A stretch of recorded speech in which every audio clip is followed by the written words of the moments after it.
Hey Credit Warriors, welcome to the show, and I am currently walking down what has been cleared of trees to make way for the driveway on a very special property I am developing. So, last year I did a video called I just spent $28,000 on land, here's what I'm going to do with it, where I talk about how I bought this land and I'm going to make a luxury cabin, rent it out on Airbnb, etc. I even talked about it on Graham Stephan's podcast. I was super pumped about it, but then the topic kind of went silent on my channel and I haven't uploaded a single new video about it in a year and a half. But now I am happy to tell you that we have finally started our build. We've closed on our construction loan and we started chopping down trees ready for our builder to start building.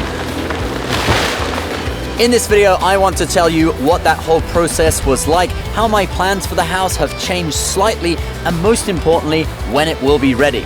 And this video is brought to you by Aura, but more on that later.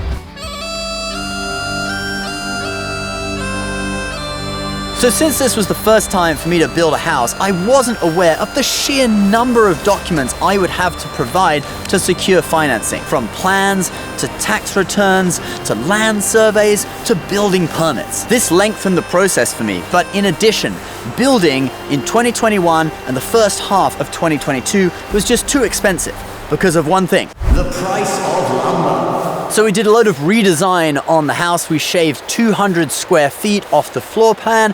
We removed the fully furnished attic. We altered the position of the driveway so it no longer goes up a hill, but it's on a flat piece of land. And even with those changes, the house was still going to cost $360,000 to build. Yet the property appraised for only $350,000. So if it was going to cost $360,000 to build, and then you've got $28,000 that I paid for the land, so that would be a total cost of $388,000, you end up with a house that isn't worth the money you spent to build it. It was kind of a depressing time in late 2021, early 2022, and I was thinking that I was never going to be able to make this project a reality. But luckily for me, in summer 2022, an amazing thing happened. The price of lumber decreased dramatically, hitting pretty much pre-COVID levels. I was able to sign a new contract with my builder for $335,000, knocking $25,000 off the price. The house actually appraised for $400,000 on my second appraisal, and I guess that's because appraisals are based off of comparable sales in the past 6 months, and house prices have just gone up and up and up. As long as we keep to budget, our build will be $335,000. The land was $28,000. My closing costs were about $8,000, so that puts me in at $371,000. Now, if the house really does appraise for $400,000 when we finished it, I will have created $29,000 in extra equity. Of course, who knows whether it really will be worth that much in 4 to 6 months when we finished it, but at least I'm starting on the right foot. However, there were more challenges. Throughout this year, interest rates have been going up, and every month that I didn't close on the loan, I was getting a higher rate. I originally had an excellent interest rate of 3%. But throughout this summer, it's basically been a race against time to close on the loan because it was getting more and more expensive to borrow money. However, in May this year, I made a stupid mistake that almost prevented me from getting financing for this project at all. But first, if you're interested in doing your own project like this, or borrowing money for another reason like buying your first home, a car, etc., you've got to protect your credit file and your identity from thieves who will steal your personal information, set up fraudulent accounts in your name, and trash your credit score, costing you money. Did you know that identity theft is the fastest growing crime in America, with a new victim every 14 seconds? Well, that's why I've partnered with Aura. They offer ID theft protection, fraud monitoring, a VPN, password management, and antivirus software, all within one app. Chances are you use 1 or 2 of these services already, but if you don't have all of them, you could still be at risk. Like if I was to build a big gate across this driveway entrance, but then not bother with a fence over here,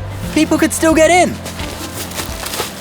The shock of having a credit check done for a loan for your dream home only to discover that your credit score has been trashed because someone opened a fraudulent account in your name, or other similar identity theft situation has already happened to 3 people just in the time I've been talking to you about Aura. But thankfully, Aura monitors the dark web for your leaked data. They found 3 instances of my data out there. It monitors your credit report, sending warnings of suspicious activity to your phone, and keeps your passwords in a safe place whilst protecting all your devices with antivirus and VPN, which keeps your personal info encrypted. So protect yourself and your family with Aura at aura.com/Ben Hedges. And if you sign up through my link below, you get a free 2-week trial of the service. Let us know in the comments how many instances of your personal information Aura found on the dark web. All right, now let's talk about the big mistake I made that almost cost me the funding for the entire project. Some of you who followed the channel for a long time will know that I used to be part of a company called Generations Media. You may have seen me talking about Star Wars on Generation Tech, making videos about Star Trek or Stargate on Generation Films. We'd cover anything with the word star in the name. You may have seen me skiing down mountains on Generation Snow, or talking about credit cards and personal finance on this channel. But in May this year, me and my business partner, Alan, decided to split the company. Now, this was a friendly split, but it just didn't make sense to keep it together anymore. I was burned out from doing sci-fi content, and I didn't want to continue with it, right? I wanted to be able to watch an episode of Stargate without having to make notes. And my business partner also wasn't really interested in doing finance stuff either. So we split it up. Generation Tech and Generation Films went with him and our other partner, American Ben. And this channel, and also Generation Snow, my ski channel, went with me. And I started a new LLC here in New York. Now, this was just 1 or 2 months before I was due to close on my construction loan. I think some of you already know where this is going. You see, if you are self-employed, you need to provide 2 years of tax returns if you are applying for a regular mortgage. If your company has been in business 5 years or more, you can get away with just 1 tax return. However, my company had just started like a month ago and had never even reported taxes. Now, if I'd been applying for a regular Fannie Mae or Freddie Mac mortgage, I probably would have been screwed. But luckily, it was this local bank's own product, their own construction loan. And they told me that as long as I could prove that my new company was a continuation of my old company with the same client list, same assets, etc., they could approve me for the loan, but it would have to be sent all the way up to the chairman of the bank. So I spent many hours downloading bank statements, creating a profit and loss statement, and also gathering together many contracts with clients that I'd worked with my old company, and then those same clients' contracts with my new company to show a continuation of business. All this time, I was racing against the Fed, who were constantly raising rates. And luckily, in late October, I finally managed to close on the loan with a 4.5% interest rate. Now, I have also made some small adjustments to the primary use of the house because of the recession that we're currently in. We don't really know what's going to happen with demand for short-term rentals, and also some high-profile YouTubers who have recently made mistakes with their Airbnbs. For example, Shelby Church, who massively underestimated the seasonality of her Palm Springs Airbnb house. I'm not going to sugarcoat it, you guys. We lost money.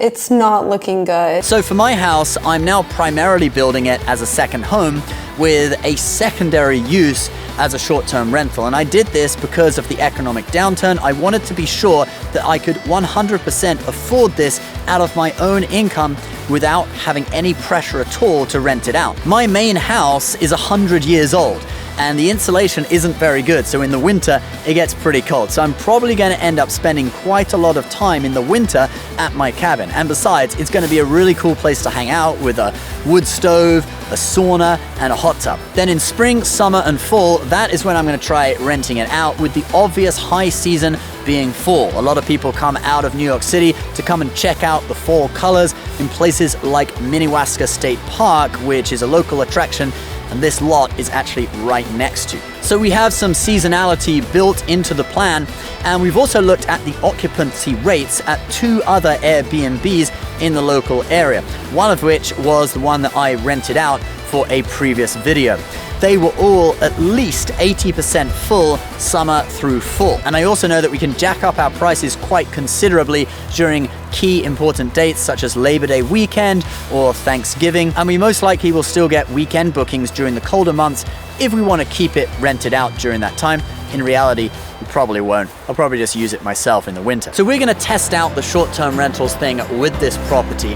And if it goes well, we will probably rent it out quite a bit in summer and fall. But most importantly, we can use it as a blueprint for a larger business plan where we build 2 or 3 more of these as dedicated short-term rentals. And we'll be documenting the entire process right here on my YouTube channel, starting right now. Here's some footage of our first day breaking ground, cutting down trees so that our builders can start building.